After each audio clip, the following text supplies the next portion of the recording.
Welcome to our channel. Today we how to enable AWS MFA for IAM users step by step clearly.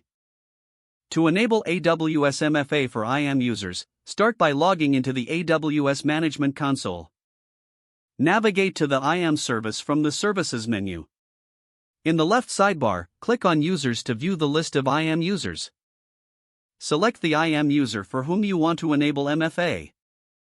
On the User Details page, look for the Security Credentials tab. Scroll down to the Multi-Factor Authentication (MFA) section. Click on the Manage button next to the MFA option. You will see options for two types of MFA devices, Virtual MFA and Hardware MFA. For this example, select Virtual MFA device. Click on the Continue button to proceed. Now, you will need to use an MFA application like Google Authenticator or Authy.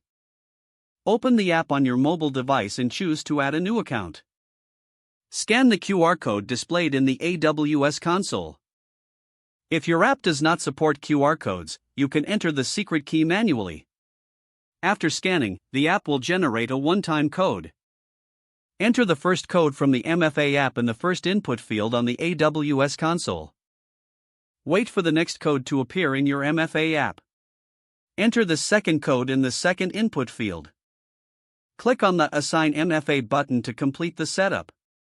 Once completed, a confirmation message will appear, indicating that MFA is now enabled for the user.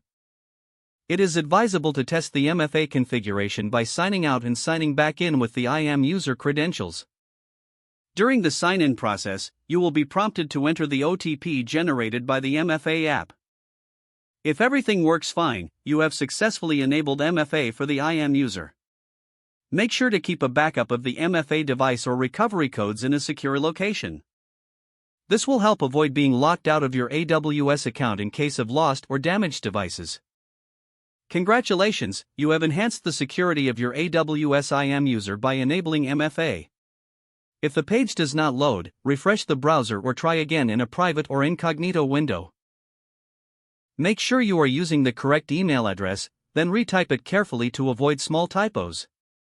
If your password is not accepted, use the reset option and create a new strong password you can remember.